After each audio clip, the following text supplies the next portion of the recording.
Okay, gotta get all the awkwardness out right now so we can like get down to business because we got stuff to do today, baby. Gettin' to Smitten Tuesdays, baby.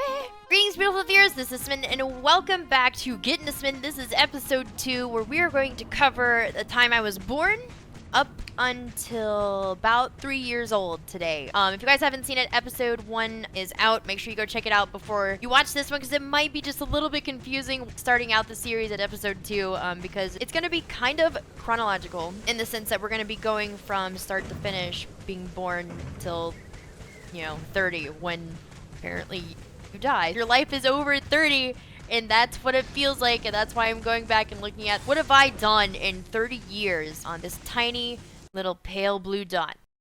Go watch episode 1 because it talks about a few key characters that we're going to be talking about a bunch in this episode, because it's mainly going to be covering the time of my life that I don't remember, and that's whenever my biological mom and my biological dad were actually like together, and like we had like a little family unit.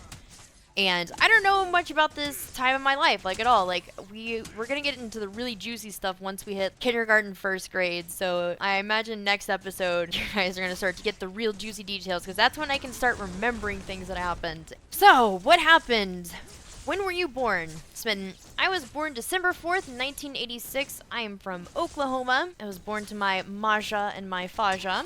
Parents were not married, and I was not an intentional child, I guess is probably the easiest way to describe the circumstance of my beginning. I wasn't intended, but I guess it was pretty cool, because I I know my parents, you know what I mean? So they didn't hate the idea of me. Like I said, I don't know much about this time in my life. My parents really don't talk about it, so I don't have much to report except for what I literally just looked up. I went and looked up some dockets and found out that my parents filed for marriage about 6 months after I was born. It wasn't a shotgun wedding because it was like after I was born, but it was like after the fact. They're like, okay, we have this kid. We've been doing the family thing for like 6 months. So why not? Let's go for the American dream, right? Let's get married. We'll be husband and wife. We have this little baby girl. Let's try to get the picket fence and, let's make our dreams come true, right? I feel like that's what my brain is describing that story as. It's probably something really boring or something like way darker than that. Either way, I like my version better. So I decided to get married when I was 6 months old,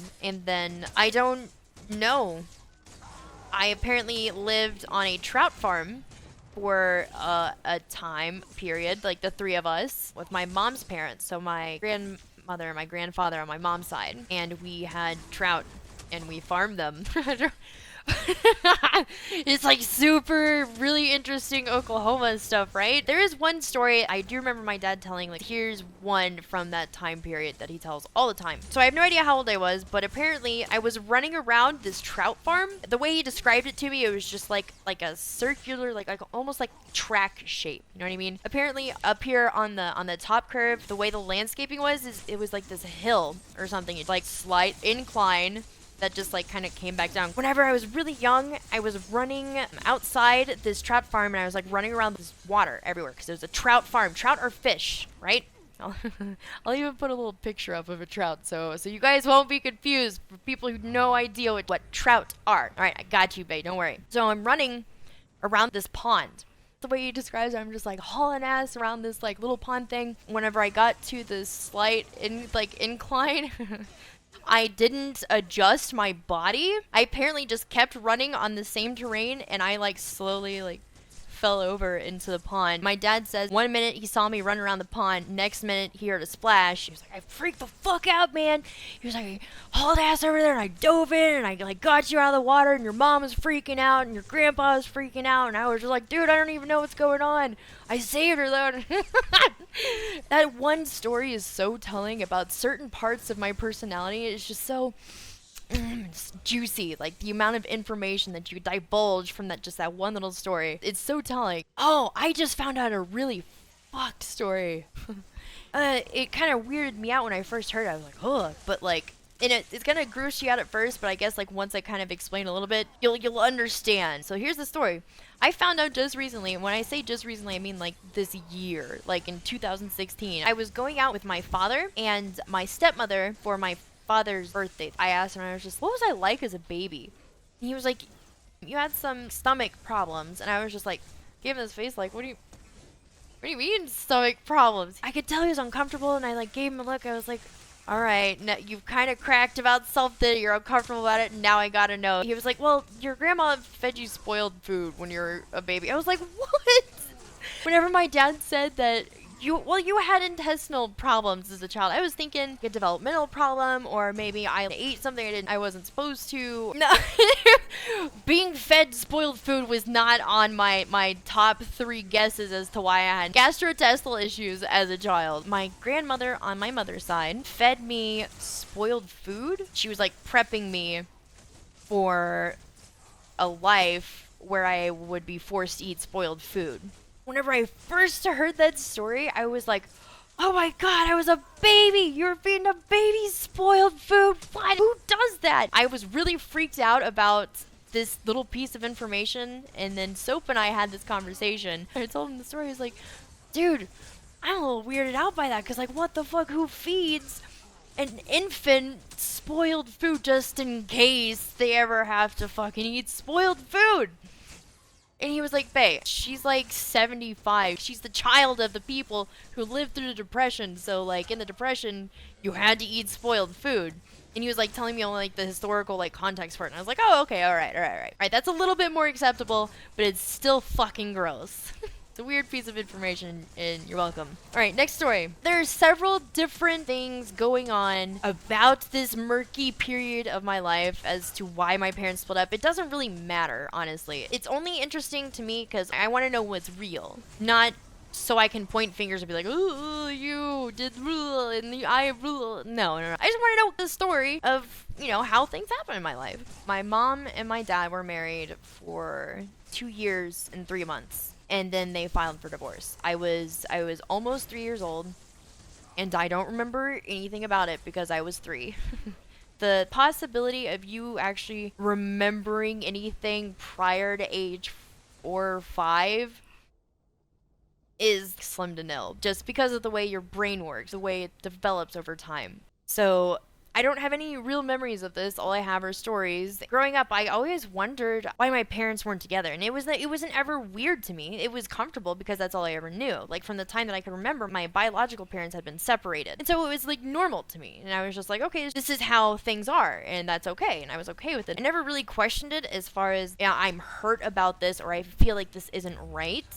I was just curious as to why my family was different from all my friends' families. Because I spent a lot of time eventually growing up at my friends' houses, and I got to experience a bunch of different families and how they functioned and worked as a unit. I would always compare my experience to my friends' experience as a family, and that's whenever I kind of started figuring out, I was like, we're doing things a little bit differently over here.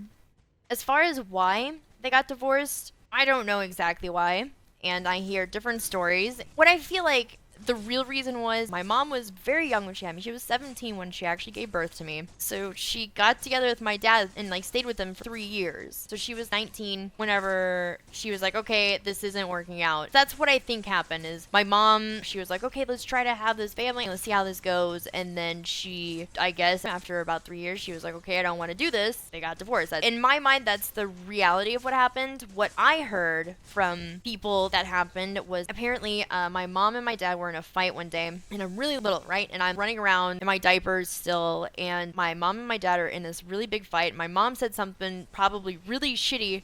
If my mom can throw insults anything like I can whenever I'm really mad in a fight, it was probably something really shitty. And so my dad apparently reached over and picked up a sippy cup that was sitting on the table next to him and went to chuck it at her. Apparently whenever my dad went to go chuck the sippy cup at my mom, it got hung up on his pinky, and it hit me either in the collarbone or the head, and my mom freaked out and scooped me up and ran out the door. You said it's not the only story? Oh yeah.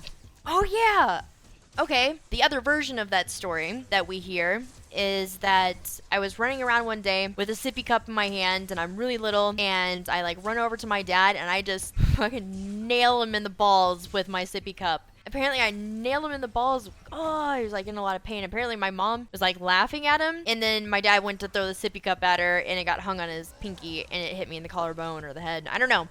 And then my mom freaked out. I want to say that my parents getting divorced whenever I was 3 didn't have an impact on me, but it did. Not in an, like hurt, emotional, oh, my parents weren't together while I was growing up kind of way, but just in a, they were just physically not in the same location, and that's why my experience was different. It was really cool in some ways, and it was really shitty in a lot of ways.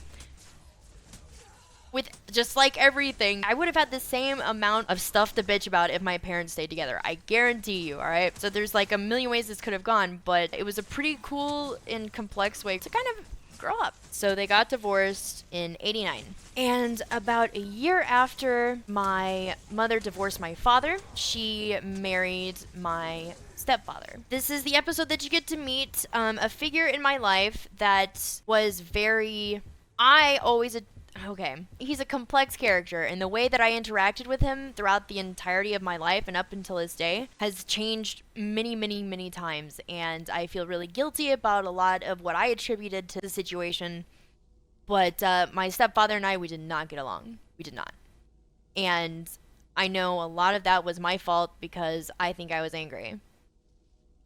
And I was just a little baby, and we're gonna leave the cliffhanger right there because I don't want to give you any more information because it goes past 3 years old. This video is from the time Smitten was born up until 3 years.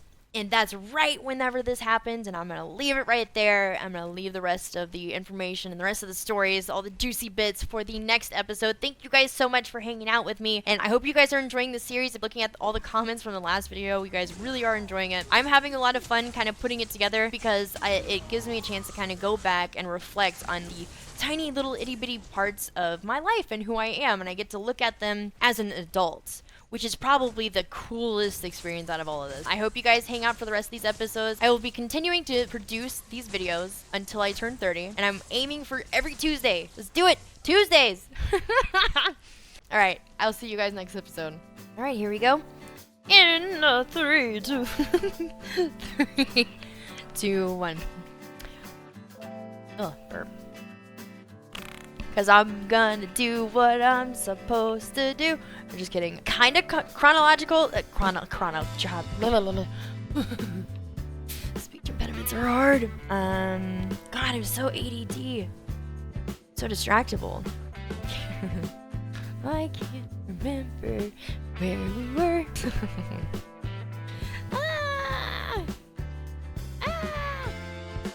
Better? Woo!